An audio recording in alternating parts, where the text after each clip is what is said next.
আসসালামু আলাইকুম। আমার প্রিয় বন্ধুরা সবাই কেমন আছেন? আশা করি সবাই ভালো আছেন। সবাইকে ঈদ মোবারক জানাই। তা ঈদ তো এক সপ্তাহে থাকবে, তাই ঈদ মোবারক আবারও জানালাম। তো এটা হচ্ছে ঈদের দিনের ভিডিও। আজকে মানে ঈদের দিনে কী কী রান্না হয়েছে সেটা আপনাদের সাথে শেয়ার করব।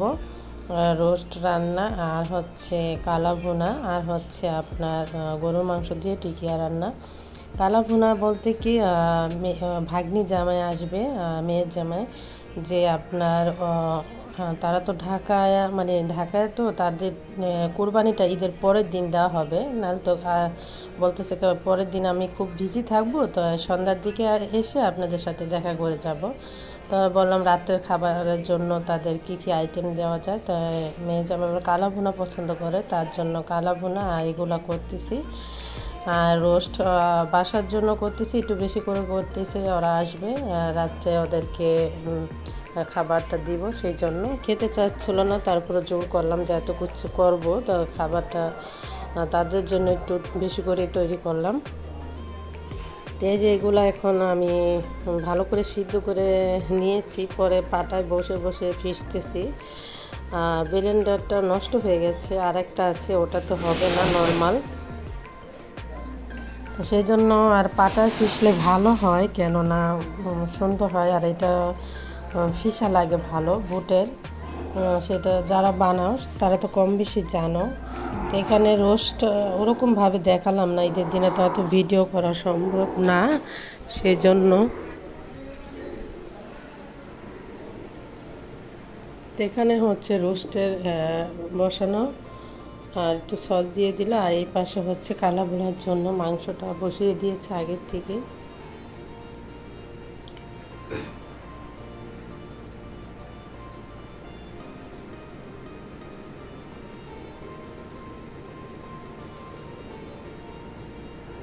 তো মাংসটা হতে থাক ওই সাইডে।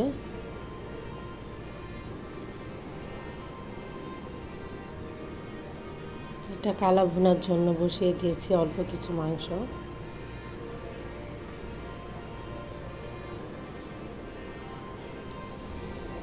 আর সবার ঈদ কীভাবে, মানে কেমন কাটলো, কে খেয়ে দেশে, মানে দেশে গিয়েছো? আমি এখনো যাইনি, যাব তোমার ঈদের 2-3 দিন পর যাব।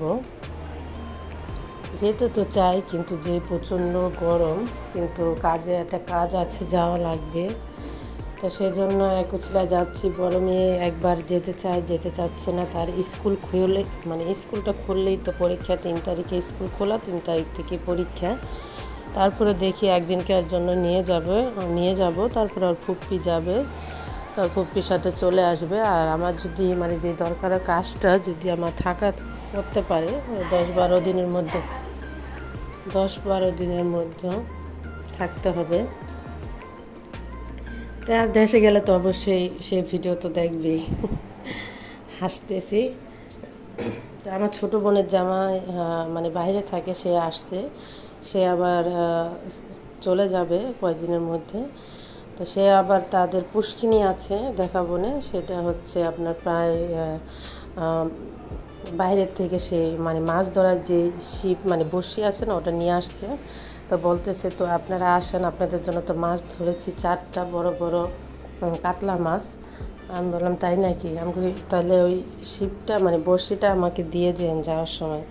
আপনি কি করবেন? আমাকে মাছ ধরবো, আপনি পারবেন? আমাকে পারবো না কেন, ছোটোবেলায় যখন 5-এ আপনার 4-এ তখন পড়তাম, তখন আমি কই মাছ, পুঁটি মাছ, মানে যে মাছ থাকতো পুষ্করিণীতে, সেই মাছ, ওটা তো আর চাষের থাকতো না, এইভাবে ওই মাছ ধরতে কিন্তু বেশি কষ্ট হয়। তো ওই মাছ ধরতাম, আর মানে বসে থাকতাম না, গাছ লাগাতাম। এই দেখতাম ওই ক্ষেতে আপনার দুন্দুল গাছ হয়ে আছে, তারপর ওটা এনে সুন্দর করে, মরিচ গাছ এনে সুন্দর করে আবার বাগান বানাতাম, ওখানে লাগাতাম। মানে তখন এই কাজগুলো করতাম। এখন ঢাকায় যেতে পারি, মানে বসে থাকি না, হয় হাতের কাজ যে আগে করতাম, এখন ইউটিউব চালাই, আবার অনলাইনে অনেক টাকা ইনকাম। যাই হোক, দুষ্টামি করলাম, অনেক টাকা ইনকাম না, মানে বসে থাকি না, কম বেশি কাজ করতেই থাকি। ইউটিউবে যে কী হয়েছে, ছুটি নেয় আমাদের, রাবে আপু, তারপরে জেমি, বলতেছে আমি তো ছুটি নিয়েছি, তারপরে বললাম তুমি ছুটি নিলে ভিডিও দেখে কে ভূতে দুষ্টামি করতেছিলাম। আল্লাহ হাফেজ।